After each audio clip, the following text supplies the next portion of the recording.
Hi again then guys, and welcome to another look back into the world of Forza 4 for some of the coolest cars in the game that are no longer featured. And once again, this is, I would say, one of my favourite cars in the game, for sure. Not necessarily top 5, but probably top 10, I think. And in real life, this is actually my favourite Aston Martin model, the Aston Martin Rapide. I'm not so much of a fan of the Rapide S. I prefer the classier, simpler, more elegant lines of this one, and to me, the last thing that the car needed was more power. It's just not that kind of car to me. It's kind of like a Pagani Zonda F. It doesn't need more power, it's just perfect as is. At least to me. Now, there are a couple of Astons which I love on Forza 4. I also love the Signet, which is kind of a weird choice, I know, but I love it because it's such a weird, out of left field oddball choice for Aston Martin, but one which at the same time was a necessity for them. Now we are going to also cover that car down the line as well, not necessarily soon, but at some point. Now this car is in essence like a four-door version of a DB9, but more so like a four-door version of a Virage, which almost replaced the DB9 for a short time. Now this car has, as you'd expect, a large capacity V12 engine. It's a 5.9 litre, it puts out 470 horsepower, again, very similar to the Virage, and 442 pound-feet of torque. So power and torque are both pretty good. They're not necessarily top-tier super saloon. It's not going to worry something like a Tesla P90D or a Mercedes S65 anytime soon, but it's certainly more than capable of going up against, for instance, BMW M5s or Maserati Quattroportes. It's very adept at doing that. Plus, unlike many of those cars, this car in effect is an elongated version of an existing sports car, whereas something like a BMW M5, it's not a sports car, it's a sedan from day one. The Quattroporte has many similarities to a Ghibli or a Gran Turismo, but it's not, it's its own thing, very much so, whereas this one, it carries over a lot of the same DNA of the DB9 and the Virage, and I think it benefits the car, because the Rapide is easily one of the best handling sedans in the game, especially when you bear in mind just how big and heavy this car is. It is a huge vehicle, in particular in terms of length, but also weight. It weighs 1950 kilos, which is 2 tons, or the best part of it. The horsepower per ton does suffer a little bit because of that. It doesn't, after all, have a massive amount of power. It's got a lot, but not massive. So a horsepower per ton ratio of 241, it doesn't exactly sound that great, but at the same time, for a 2-ton car, that's not bad at all. Now the price on this one is incidentally 200 grand, which is exactly the same as the Virage, but for that you get in a car with, for instance, more torque, a power level which is not that far off, it's pretty close behind, only about 20 horsepower separates them, and even the class is the same. They are both A-class vehicles, although this one is slightly lower, at 517 stock to the 535 of the Rapide. So it's pretty well placed as far as a sedan goes, because again, you have to bear in mind, this is a super saloon, which is almost rated as highly as a full-on supersports exotic. So that's a very good inkling as to how good this car could be.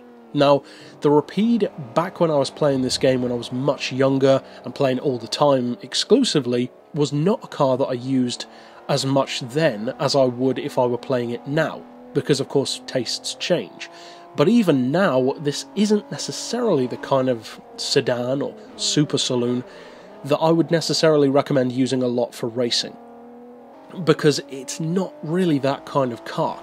It's one of those cars which has performance, but in a very similar way to something like a Maybach 57S or even a Rolls-Royce Phantom. They are not slow cars. They are powerful cars, they are fast cars when necessary, but they're not really designed for that, and they're not really optimized for that. In a similar way, the Rapide, although it is definitely more performance-oriented than a Rolls-Royce or a Maybach, it's still in that same kind of camp of being a luxury car first, and then taking corners at high speed second. It's very much so a luxury car. Whereas something like a Tesla, it's a luxury car, but it's designed to be ragged. That's the whole point. You drive it fast through corners and on straights.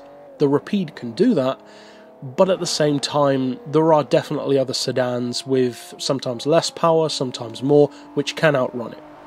Now, one thing that is very difficult to beat about the Rapide, as far as I'm concerned, for the sedan market at least, or the saloon market, is the fun factor.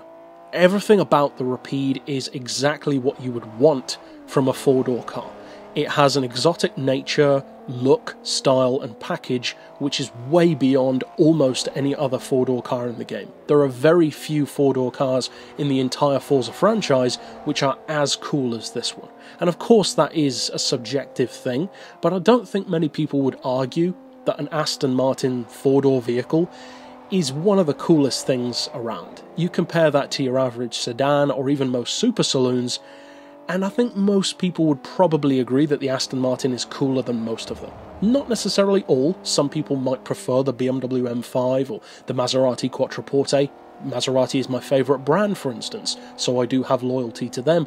But even then, the Rapide is actually one of my favourite cars, so I would choose this over a Quattroporte. As much as I love Maserati, I like this one that much.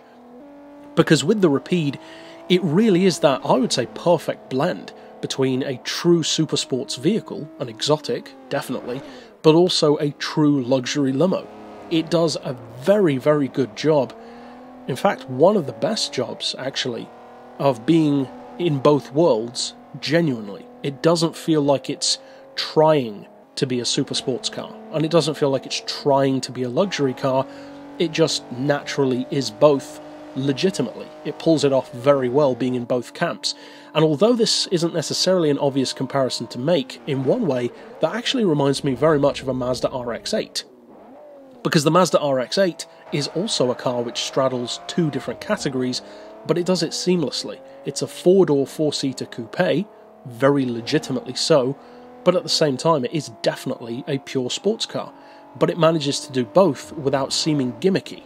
And I think that the Rapide also does a very good job of that. It's not a gimmicky car, whereas, ironically enough, the car which I mentioned earlier, the Signet, that is a gimmicky car, in effect, but I love that for different reasons. So overall, if you do get the chance to check out the Rapide, this isn't one of those cars which everyone's going to automatically love in the way that I do, but I think those of us who do like the Rapide like it quite a lot.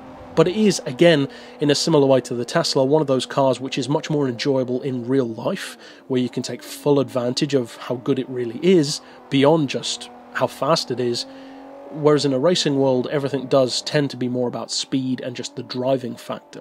So overall, definitely worth checking out, and of course, I'll see you guys next time. But for now, as always, thanks for watching.